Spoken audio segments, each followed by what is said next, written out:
जो left hand side की जो ईड़ा नाड़ी है, ये हमारे सुप्त चेतन को प्लावित करती है, मैंने सबकॉन्शियस को प्लावित करती है या उसको चलाती है।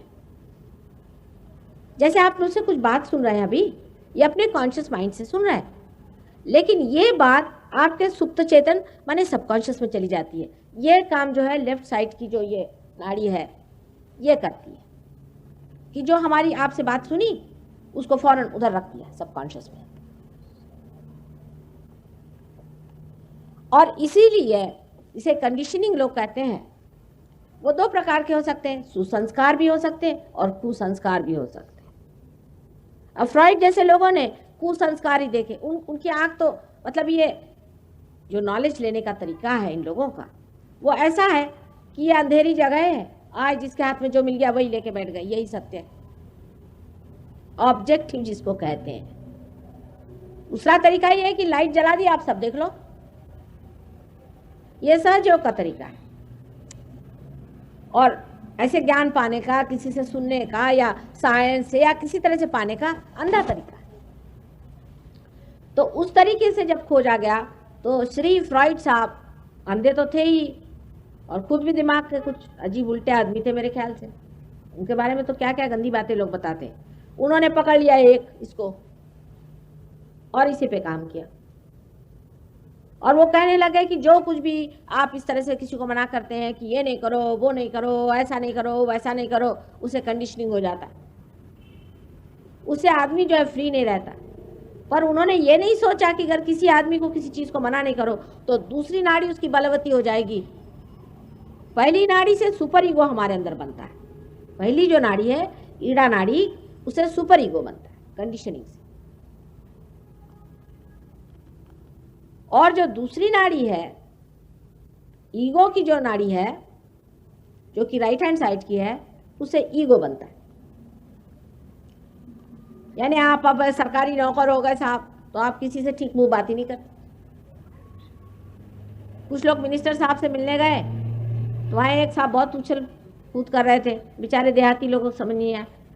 तो उन्होंने पूछा कि भाई बात क्या है? कहले तुमको पता नहीं मैं पिए हूँ। कहले भाई पहले ही बता देती क्या पी कर आए, हम काय बात से बात करते। तो ये चढ़ता है ईगो। ये इनकी समझ में नहीं आया फ्रॉइड साहब के कि लेफ्ट साइड को आप जब काटेंगे तो दूसरी साइड चढ़ जाएगी और ईगो खोपड़ी पे चढ़ जाएगा, सुपर ईगो पे। ईगो और सुपर ईगो इस तरह से हमारे सर में है। अब ईगो सुपर ईगो थोड़ा समझा दें क्योंकि आप लोग कोई मानस शास्त्र के नहीं, भगवान की कृपा से। मानस शास्त्र में भी इसे माना गया है ईगो और सुपर ईगो को। जिस तरह से कि समझ एक छोटा बच्चा माँ से अपने दूध पी रहा, आनंद में बैठा है, आनंद में है। उसके बाद माँ ने उसको उठाया दूसरी तरफ ले जाना चाहे तो उसका ईगो जागरूक हो गया कि ऐसा क्यों किया। तो माँ ने डांटा कि नहीं बेटे ऐसे नहीं करो, तो उसका सुपर ईगो जागरूक हो गया। इस तरह से हमारे अंदर ईगो और सुपर ईगो के जैसे बलून जैसी चीज हमारे सर में इस तरह से इकट्ठी हो जाती। ईगो की सामने से लेकर के यहाँ तक और सुपर ईगो की पीछे से इस तरह से। अब ये दोनों जब जम जाती हैं यहाँ पर आकर ठीक से, तभी हमारा सर का जो फॉन्टेनेल बोन का हिस्सा है ये बिल्कुल कैल्सिफाइड हो जाता है, बिल्कुल पक्का हो जाता है, तालू भर जाती है। तब हो गया, तब आप हो गए, आप हो गए, आप हो गए, सब छूट गया, सब अलग हो गए, सबके अपने अपने शेल बन गए। जैसे अंडे के शेल बन जाते हैं ऐसे इंसान के भी शेल बन जाते हैं। वो इसलिए बनाए जाते हैं कि उसके अंदर इंसान पूरी तरह से अपनी स्वतंत्रता को पहचाने, उसका ठीक से उपयोग करे। उसको उपयोग करने के बाद वो समझे कि कौन सी चीज ठीक है और कौन सी बुरी। बहरहाल आदमी पे पूरी तरह से छोड़ा हुआ नहीं। बड़े बड़े संतों ने संसार में अवतार लिए और आपको समझाया कि ये धर्म है, ये नहीं करो, ये करो। वो क्या सब पागल थे? हम लोगों ने तो उनकी जाति अलग बना के उनको किनारे बिठा दिया, सवेरे से शाम उनको नमस्कार करना, काम खत्म। अपने जीवन में उनकी बात सुनना हमारे लिए व्यर्थ है। आखिर उन्होंने क्यों कहा?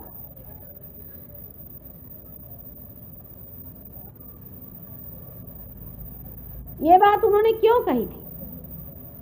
कि ऐसा ना करो, ऐसा मत करो, ये करने से वैसा हो जाएगा, वो करने से ऐसा हो जाएगा,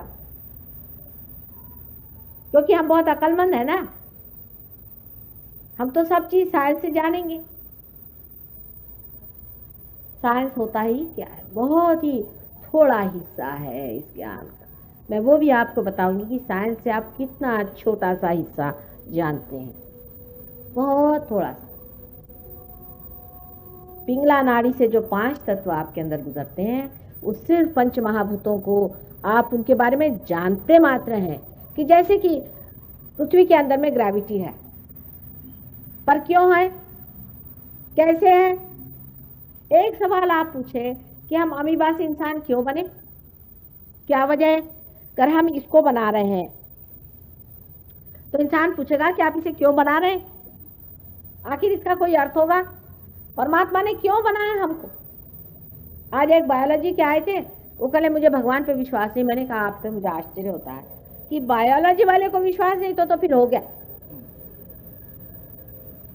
बाकी तो जड़ तत्व से काम करते हैं, कम से कम जो आदमी बायोलॉजी में है उसको तो सोचना चाहिए कि कितने खूबसूरती से मनुष्य को बनाया भगवान ने, और इतने छोटे टाइम में बनाया है कि बड़े बड़े बायोलॉजिस्ट हैरान है कि लॉ ऑफ चांस से तो आदमी बन ही नहीं सकता था, ज्यादा से ज्यादा एक अमीबा बन जाता।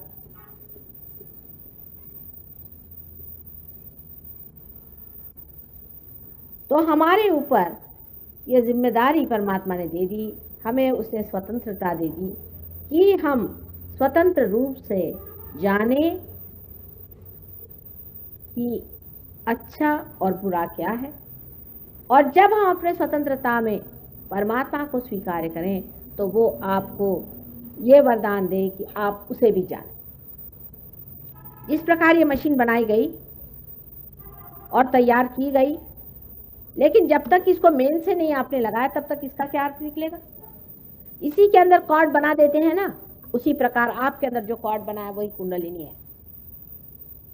परमात्मा ने बना के पहले से रखा है, आपको बनाना कुछ नहीं, आपको कुछ मेहनत नहीं करने की। जैसे कोई अंकुर होता है, प्रिम्यूल होता है, उसी प्रकार परमात्मा ने आपके अंदर इसका अंकुर रखा हुआ है। वही कुंडलिनी है जो ट्रायंगुलर बोन में है। आप बीच में गैप आप देखते हैं, यही गैप इंसान की सेंट्रल नर्वस सिस्टम में अभी है।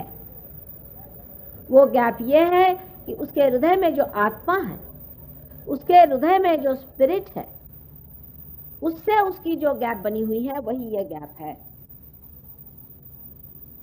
हमारे अंदर आत्मा है, वो सब कुछ जानता है, वो क्षेत्रज्ञ है, लेकिन वो हमारे सेंट्रल नर्वस सिस्टम में नहीं है, माने हमारे कॉन्शियस माइंड में नहीं है। माने ये कि हमने उसे जाना नहीं, वो हमें जानता है। इसलिए ये जो गैप है इसको बनाया गया है, क्योंकि इसी के अंदर से कुंडलिनी को उठना है। यही घटना जो मैं हैपनिंग आपसे कहती थी वो होती है कुंडलिनी अवेकनिंग, वो घटना। पर ये मैकेनिकल जिसको आप मरा हुआ नहीं समझिए, ये जीवंत घटना है। जैसे कि एक बीज में से अंकुर निकलता है, उसी तरह की ये लिविंग चीज है। इंसान ने आज तक कोई लिविंग काम नहीं किया है क्या? एक बीज में से एक अंकुर निकाल दीजिए, कोई पेड़ मर गया, आपने खंबा खड़ा कर दिया, हो गए बड़े भारी आदमी। ये तो मरे को आप बदल रहे हैं, चाहे उसकी कुर्सी बनाओ, चाहे उसका कुछ बना दो। फिर वो कुर्सी पे बैठने लग गए तो कुर्सी खोपड़ी पे बैठ गई, नीचे बैठ नहीं सकते और टंग रहे हैं। देखिए आप पीछे में बैठे हुए लोग जमीन पर बैठ नहीं सकते, यह हालत आ गई। उसकी गुलामी शुरू हो गई। ये मरे हुए काम से फायदा क्या हुआ? आप सारे मरे हुए तत्वों का आप पता लगाते हैं, कोई जीवन तत्व का आप पता लगाएं कि कैसे होता है। एक अंकुर किस प्रकार एक बड़ा भारी पेड़ बन जाता है, इसका पता आप लगा पाए हैं क्या? हजारों ऐसी चीजें आप चारों तरफ देखते हैं। हाँ, ये आप कहते हैं इस प्रकार है, इस प्रकार है, जो दिखाई देता है, पर वो घटना कैसे घटित होती है, ये बहुत सूक्ष्म घटना है, वो आप देख नहीं पाते। यहां तक आप जानते हैं कि बहुत से आवाजें इतनी हाई फ्रीक्वेंसी में होते कि आप सुन नहीं सकते। मनुष्य जिस दशा में बनाया गया है उस दशा में इस सूक्ष्म को वो नहीं जान सकता, लेकिन वो ऐसा बनाया गया है कि वो उसको भी जान ले। सिर्फ मनुष्य ही जान सकता है। मनुष्य में ही ऐसा ही विशेष रूप से ब्रेन बनाया गया है जो त्रिकोणाकार है, जिसमें ये सारी घटनाएं घटित होती हैं, जिसके अंदर ईगो और सुपर ईगो इस तरह से मिलते हैं, और मनुष्य में ही कुंडलिनी इस प्रकार से बैठी रहती है, और ये घटना सिर्फ मनुष्य में ही हो सकती है।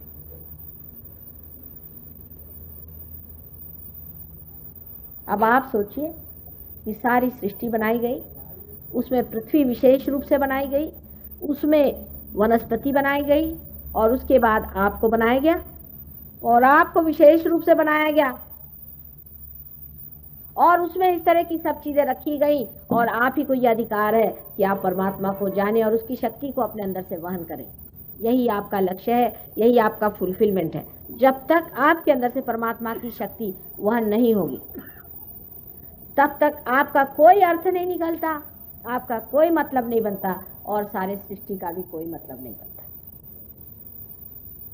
ये हैपनिंग होना है, और आज जो हो रहा है ये भी हिस्टोरिकल चीज। सबका संसार में आना भी स्टेप बाय स्टेप सबका जरूरी। उसके बारे में कल बताऊंगी कि कैसे हर बड़े बड़े अवतार, और जिनको हम प्रॉफिट्स कहते हैं, जिनको हम गुरु कहते हैं, किस प्रकार वो इस संसार में आए, और उन्होंने क्या क्या हमारे अवेयरनेस में, हमारे चेतना में किस तरह से काम किया, और वो कहाँ हमारे अंदर बसे हुए हैं, वो सब मैं आपको कल बताऊंगा।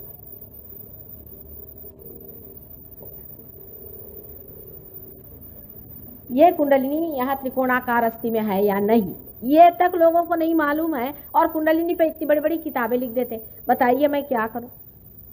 इतनी बड़ी बड़ी किताबों में ये भी पता नहीं कि कुंडलिनी कहाँ है। इसका आपको हम साक्षात करा सकते हैं। आप अपनी आंख से कुंडलिनी का स्पंदन देख सकते हैं, आंख से, चाहे आप पार हो चाहे नहीं, उसका स्पंदन आप देख सकते हैं, उसका उठना गिरना आंख से आप देख सकते हो। हाँ, अरे भाई, तुम्हारा जैसे तुम्हारा श्वास चल रहा है, ऐसे कुंडलिनी श्वास उसका दिखाई देगा। त्रिकोणाकार अस्थि को आप हिलते देखेंगे, उसके अंदर कुंडलिनी ऐसे ऐसे पनपते दिखाई देगी। आप देख लेना, अपनी आंख से देख लेना। उसका हमने फिल्म भी बनाई। जब कुंडलिनी उठती है तो वो उसका स्पंदन शुरू होता है।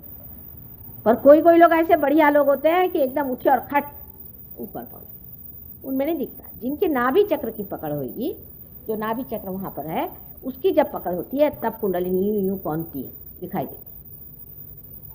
इतना ही नहीं, आपको ये भी दिखाई देगा कि जब कुंडलिनी उठती है, समझ लीजिए आपके लिवर ट्रबल है, तो आपको दिखाई देगा कि लिवर की तरफ जाकर के वहां पर स्पंदन हो रहा है। आपको दिखाई देगी आंखों से, आपका स्टेथोस्कोप लगा है तो आप उसको देख सकते हैं कहाँ चढ़ रही। अंत में वो जाकर के यहाँ पहुंच जाती है, जिसपे कबीर ने कहा, शून्य शिखर पर अनहद बाजिरे। पल्सेशन उसका फील होता है, अनहद माने पल्सेशन होता है। फिर जब वो खुल जाती है तभी वो पल्सेशन रुक जाता है, और जो सब दूर सर्वव्यापी जो शक्ति है, जो कि सूक्ष्म, जिसे आपने जानते, जिससे एक एक पत्ता दुनिया का, एक एक फूल, एक एक फल और एक एक इंसान जिससे पूरी तरह से संभाला हुआ है, चलता है, उसी के आश्रय में है, उस शक्ति से आप एकाकार हो जाते। अभी तक तो आपने जाना ही नहीं, अभी आपको खबर ही नहीं है, सिर्फ पढ़ा पढ़ा है उसके बारे में, उसका अभी तक आपको बोध नहीं हुआ। उसका बोध होना चाहिए। बगैर बोध हुए सब चीज बेकार। आप पहले से शक करने बैठ गए। अरे भाई, इसमें शक करने की कौन सी चीज? क्या इसके बारे में पहले लिखा नहीं लोगों ने? सबने बताया है, लेकिन अगर टाइम आ गया है सबको पाने का तो सबको मिलना ही चाहिए। लेकिन सब लोग लेंगे इसे, ये भी मैं जानती हूँ। उसकी बहुत सी वजह है, उसकी बहुत सी वजह है। अब ये जो सेंटर्स हैं, ये जो चक्र हैं, ये सूक्ष्म सेंटर्स हमारे अंदर बसते हैं। ये सेंटर्स हमारे अंदर, हमारी जो उत्क्रांति या एवोल्यूशन हुई है, उसके एक एक टप्पे हैं, स्टेजेस हैं। पहले जब हम कार्बन थे तो ये पहला चक्र है जो गणेश जी का है। उसके बाद में जब ब्रह्मदेव ने सारी सृष्टि बनाई तो दूसरा चक्र है जो ब्रह्मदेव का है, जो स्वाधिष्ठान चक्र है, वो भी हमारे अंदर है। उसी की वजह से हम सृष्टि बना सकते हैं, उसी की वजह से हम सोचते हैं, प्लान करते हैं, थिंक करते हैं। उसके बाद नाभि चक्र है। नाभि चक्र से आपको मालूम है कि मछली से लेकर के इंसान बनने तक जो कुछ भी हुआ है वो इसी गोल में हुआ है। इसकी मदद करने के लिए हमारे अंदर जो बड़े बड़े गुरु हो गए, जिनको कि आप जानते हैं, सोक्रेटिस से लेकर कन्फ्यूशियस, मोसेस, राजा जनक, मोहम्मद साहब, नानक साहब, कबीर, ये सब जो बड़े बड़े गुरु हो गए, ये सारे गुरुओं ने इस पर मेहनत की और मनुष्य के धर्म बनाए। मनुष्य का धर्म है, अंदर में, पेट में है उसके धर्म, बाहर नहीं। जैसे ये जो सोना है, इसका धर्म है कि ये खराब नहीं होता, अनटार्निशेबल है। उसी प्रकार मनुष्य के 10 धर्म पेट में बने हुए हैं।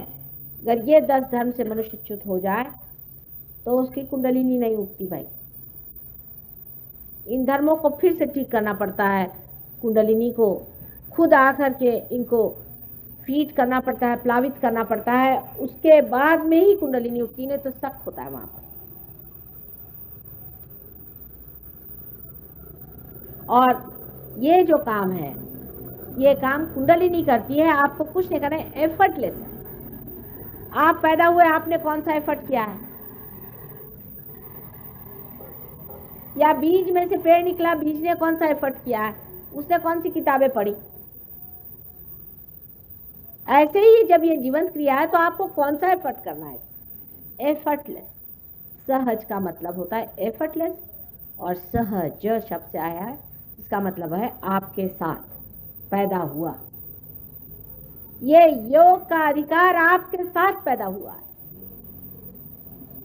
क्योंकि आप इंसान हैं। आपका ये जन्म सिद्ध अधिकार है कि आप इस योग को प्राप्त करें, इससे आप परमात्मा को जाने, ये आपका अधिकार है। लेकिन आप खुद ही नहीं चाहते अपने अधिकार को इस्तेमाल करना, उसे परमात्मा क्या करे?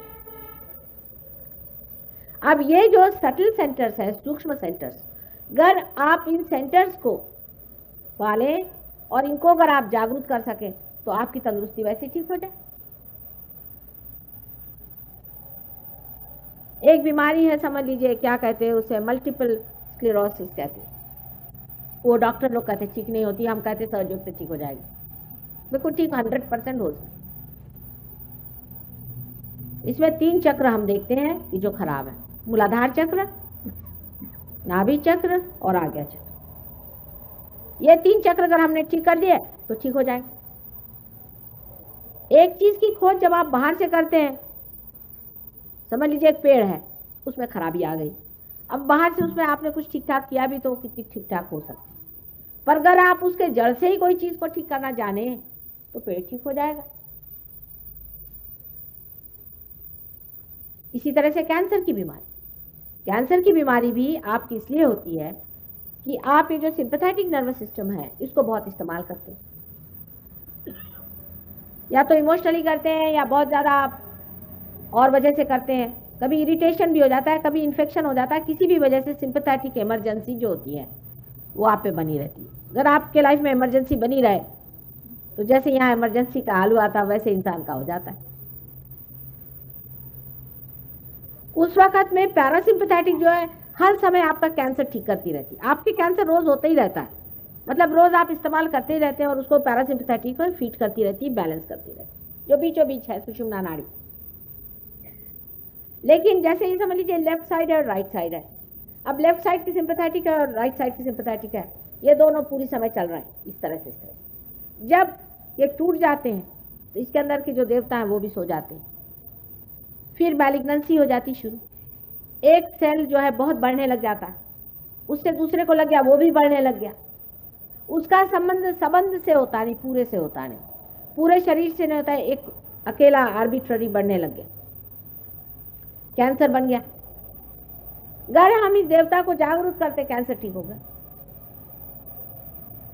अब देवता हैं या नहीं, लोग कहेंगे कि देवता में क्या विश्वास करें, देवता है या नहीं। अब ये तो सहयोग के बाद आप खुद ही देख लेंगे कि उनके नाम लेते ही चीजें ठीक होती है, तो देवता हैं, ये तो सहयोग के बाद होगा। पर मेंटली भी हम समझा सकते हैं।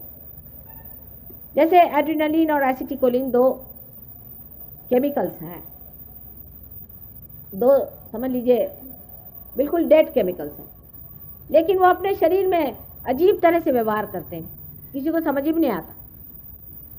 कहते हैं कि मोड ऑफ एक्शन इनका हम समझा नहीं सकते। ये मतलब ईमानदार लोग हैं सब साइंटिस्ट, झूठ नहीं है, लेकिन उनके अपने मर्यादाएं हैं, उनके लिमिटेशंस हैं, उसके हिसाब से बता रहे हैं कि हम ये नहीं बता सकते कि कहीं जगह तो वो ऑगमेंट करता है, कहीं रिलैक्स करता है, समझ में नहीं आता। एक ही चीज ये देवता लोग करते हैं।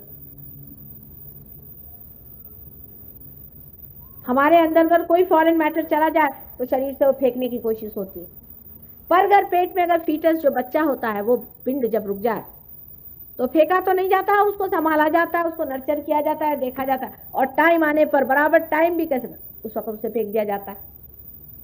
ये गणेश जी के काम, ये गणेश जी करते हैं।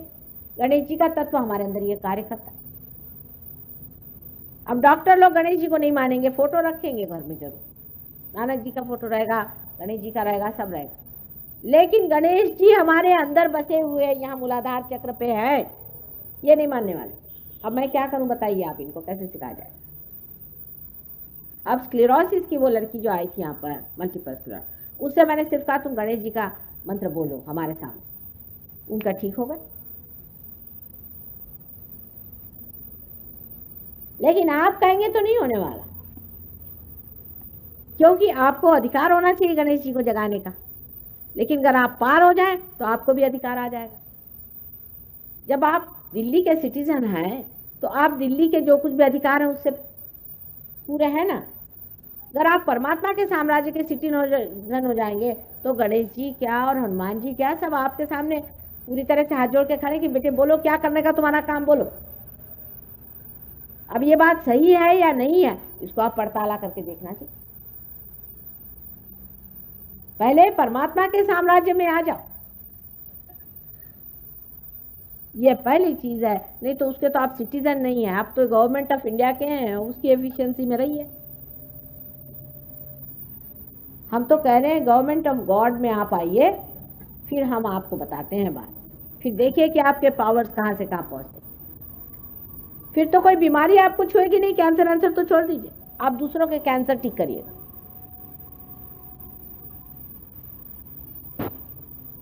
लेकिन पार हुए बगैर तो कोई बात ही नहीं कर सकते ना।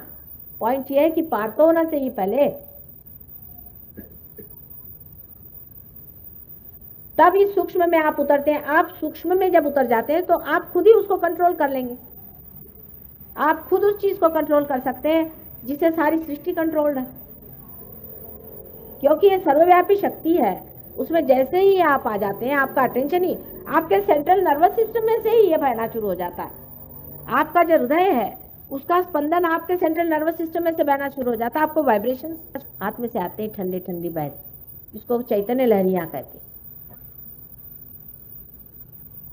जब वो आपके अंदर से बहना शुरू हो जाता है, माने आत्मा आपके अंदर से बहने लगता है, तब फिर आप जो भी करते हैं वो परमात्मा के ही साम्राज्य में कर रहे हैं। ये होना जरूरी है इंसान के। फिर मुझे ये भी नहीं कहना पड़ता कि आप शराब छोड़ो कि सिगरेट छोड़ो, कुछ नहीं, छोड़ना ही पड़ता है, छोड़ ही देते, क्योंकि जब अंदर का मजा आने लग गया तो बाहर का कौन मजा उठाएगा। अब यहाँ जितने बैठे हैं ना, बड़े पियक्कड़ थे, पीछे में जितने लोग बैठे बड़े पक्के पियक्कड़ थे। पियक्कड़ तो क्या आप लोगों को ठिकाने पहुंचा दे, इस तरह से के ड्रग लेते थे, सब छोड़ छाड़ करके आज मजे में बैठे हो। ऑटोमेटिक हो जाता है, उसमें फिर कहने की कोई जरूरत नहीं रहती। जब अंदर का आनंद आने लग जाता है, बाह्य की सब चीजें अपने आप छूट जाती हैं, मुझे कुछ कहना भी नहीं पड़ता खास। जैसे एक छोटी बात है कि जानवर को चाहो तो आप गंदगी में से ले जाओ, लीद में से ले जाओ, गोबर में से ले जाओ, उसको बदबू नहीं आती जानवर को, लेकिन इंसान को ले जाओ तो उसको आती है ना। उसी प्रकार जब आप परमात्मा के साम्राज्य में जाते हैं, आपकी चेतना ऐसी हो जाती है कि आपसे बर्दाश्त ही नहीं होता, आपके हाथ में बर्निंग से आ जाएगी, अच्छा ही नहीं लगेगी, सब अपने आप ये चीजें छूट जाती हैं। और इसीलिए जितनी भी आते हैं सब कुछ आपका अपने आप झड़ जाता है, उसमें मुझे कहना नहीं पड़ेगा, सब घटना अपने आप घटित हुई। आज आपके सामने मैंने थोड़ा सहयोग के बारे में प्रस्तावना की है, कल इसकी जितनी भी गहरी बातें हैं सब बताऊंगी। मैंने कहा है कि जितना सूक्ष्म सूक्ष्मतर सूक्ष्मतम इसका ज्ञान है वो सब मैं आपको बताने को तैयार। सारी विद्या यही है, बाकी सब अविद्या है। आपके उंगलियों के इशारे पे चीजें चलेंगी, आप अपने को पहले जान तो लो। आप अपनी शक्ति ही नहीं जान रहे हो और फिर हतबुद्ध बैठे हुए हो। अभी तक आपकी मोटर शुरू नहीं हुई, मोटर तो शुरू करो फिर पता चलेगा। उससे पहले ही आप दूसरे काम कर रहे हैं। एक ये छोटी सी चीज है, अगर इसको समझ। कैसे बेटा? ठीक हो? बैठो, बैठिए बैठिए बैठिए बैठिए। तो पहली चीज है ये घटना घटित होना, दूसरी चीज है इसमें जम जाना, तीसरी चीज पूरी विद्या को जान लेना, कौन सा चक्र कहाँ है, किस तरह से उस चक्र को चलाना है, किस तरह से ठीक करना है। बस 3 स्टेप्स होते हैं सहयोग के। ये एक बार हो गए तो आप हो गए बड़े भारी सहयोगी, और यहीं बैठे बैठे करिश्मे करो, अपने भी और दूसरों के भी, और मजा उठाओ, क्योंकि आपके अंदर से शक्ति बहती रहेगी पूरी समय। आई बात समझ में? सबके समझ में आई कि नहीं आई? क्या भी प्रश्न है खोपड़ी में? अगर नहीं हो प्रश्न तो अब इसके बाद हम लोग ध्यान में जाएंगे सब। 1-2 मिनट में मैं आती हूँ। आप लोग जरा अपने कमर अमर जरा ढीली कर ले, थोड़ी टाई वाई उतार लो, क्योंकि विशुद्धि चक्र पे पकड़ आ रहे, और हल्के होके बैठो, बिल्कुल हल्के। हम कोई गुरु गुरु नहीं है, आपकी माँ है, हमारे सर आँखों पर आप हैं, और हम आप पे मेहनत। जरा ढीली कर लो बदन को।